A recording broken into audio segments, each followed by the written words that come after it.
Every single time you think Meghan Markle's story has hit its final twist, boom, a darker chapter opens. But this one didn't come from a royal insider or a gossip blog. It came straight from behind prison bars. Picture it, a cold, fluorescent prison cell, and inside Ghislaine Maxwell. The woman once at the heart of Jeffrey Epstein's dark empire finally decides to speak. For years, she was silent. The world thought she'd never talk again. But suddenly, whispers started leaking from that prison. Whispers that Maxwell was naming names again. And one of those names? Meghan Markle. At first, everyone rolled their eyes. Come on, Meghan? The Duchess? The global icon, wife, mother, humanitarian? But this rumor didn't fade. Because this time, Maxwell wasn't speaking in riddles, she was specific. She claimed to have proof, something she chillingly called a CV. Now, hold up, when you or I think of a CV, we imagine a regular resume, acting gigs, charity work, volunteer hours, but Maxwell, oh no, she allegedly meant something darker. According to the whispers, it was a record of private activities, the kind that never make it to Instagram. Exclusive events, hidden circles, powerful people. And in Maxwell's own words, Meghan was playing the adult game. That phrase alone sent shivers everywhere. It didn't accuse, it implied. And that's what made it haunting. Because suddenly, the world started asking what game, who was involved, and what kind of life did Meghan live before she became the Duchess of Sussex? For Meghan, the woman who built her public life around empowerment and control, this rumor wasn't just inconvenient. It was explosive. Because this story didn't just clash with her image, it shattered it. And here's the shocking part. This wasn't some tabloid invention. Meghan's name actually appeared in connection with real legal documents filings tied to the same cases that dragged Prince Andrew into scandal. At the center of those cases, Virginia Giuffre, the same woman who helped expose Epstein's sick network to the farter and vase to bland's world. And according to Virginia's legal team, Meghan wasn't exactly a stranger. Not through royal dinners or charity events, but through overlapping social circles long before she ever wore a tiara. That's what made her name valuable. If Meghan had been present even just nearby at certain events, her testimony could confirm who was there and what really happened behind those velvet curtains. For investigators, that kind of insight is gold. For Meghan, it's a ticking time bomb. And what made it worse? The mention of her name wasn't thrown in for headlines or clout. Lawyers don't play like that. Court filings are deliberate. Every word matters. So if your name shows up, it's because someone believes you know something. That's when the fairy tale started to fracture. Before Meghan became royalty, before the palaces, before the drama, before Megxit, she was an actress. In Los Angeles. Hustling hard, attending the right parties, mingling with producers, entrepreneurs, and billionaires.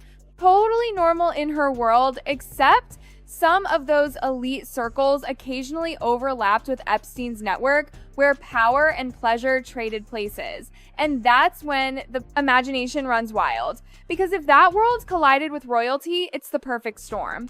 A Duchess of Empowerment suddenly whispered to be linked, even indirectly, to the darkest scandal in modern history. That's Meghan's nightmare.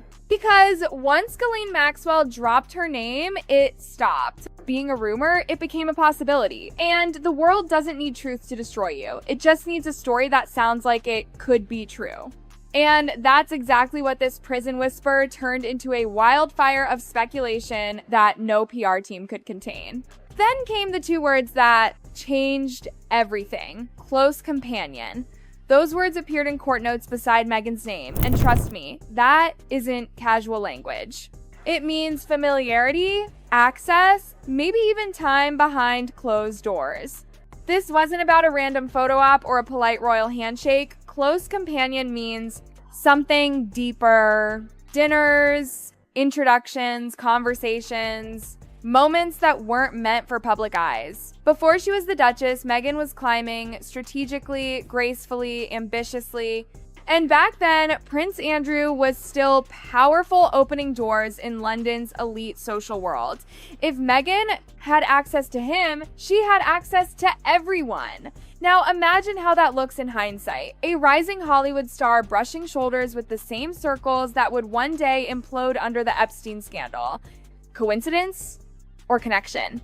Because once you add Maxwell's alleged CV into the mix, the whole thing starts feeling far less accidental and way more deliberate. If you really want to know how someone behaves when the stakes are high, look at what they do when the stakes are small. And in Meghan's case, the Finding Freedom saga told us everything.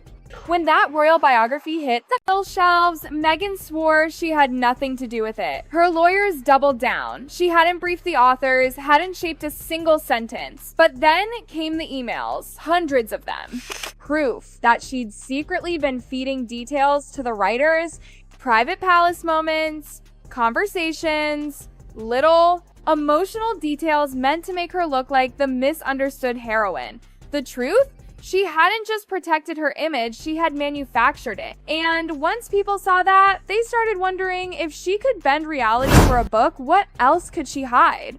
So when Maxwell's prison claims leaked, no one rushed to defend Meghan blindly. Because by then, she had a pattern: control, precision, manipulation. And suddenly, everyone was asking, not, is this true?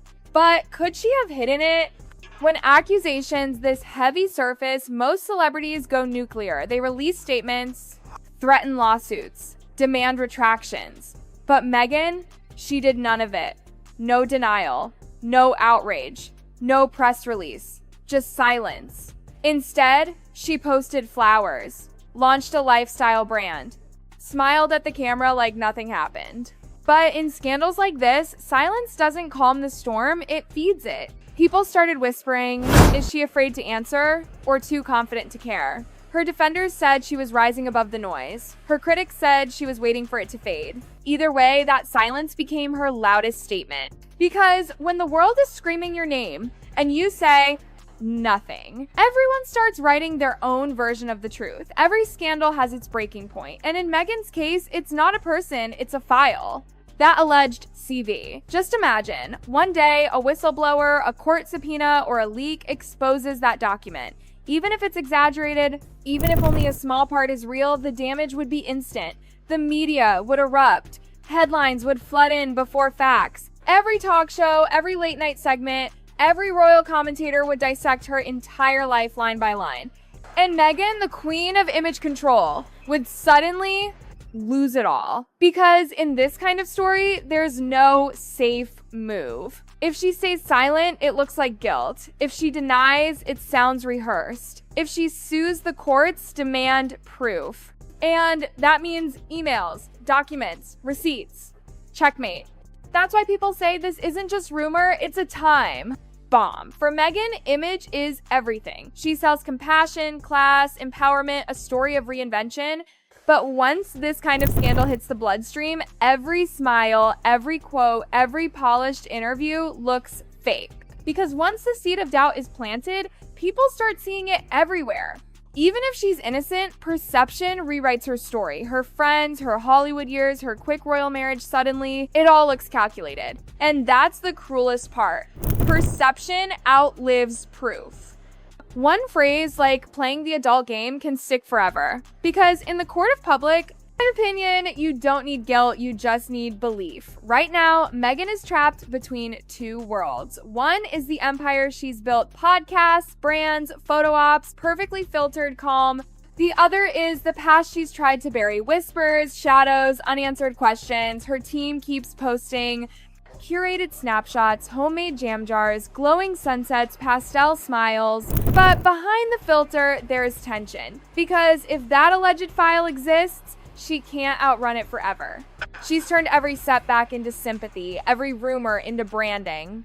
But this isn't a branding crisis. You can't outmarket Epstein's world. So the real question now is, does Meghan confront it or keep pretending it never happened? Because silence might protect her today, but tomorrow it could destroy her completely. From the beginning, this was never just about royals or tabloids. It's about two women Ghislaine Maxwell and Meghan Markle colliding from opposite ends of power. One sits in prison, stripped of everything. The other reigns in luxury, commanding headlines and millions. And yet, one whisper connects them. That alleged file, unseen, unheard, but endlessly talked about, has the power to rewrite Meghan's legacy. Maybe it's all lies, maybe it's half truth, or maybe it's the piece of her past that was never meant to surface. Because scandals don't need proof to destroy you. They just need persistence.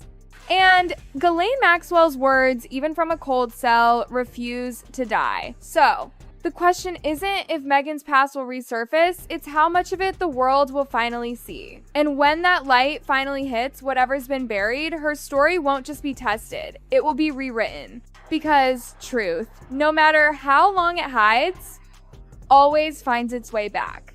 And when it does, it doesn't just expose you, it defines you. Even now, years after stepping back from royal duties, Meghan's name refuses to leave the headlines. Every fresh whisper, every resurfaced quote, and every old photo from her Hollywood days becomes evidence for people eager to connect dots that may not even exist. But perception doesn't need proof, it just needs repetition. The more a rumor echoes, the more it feels real. And that's the tragedy of being Meghan Markle. She is living proof that in the age of social media, your silence becomes your story.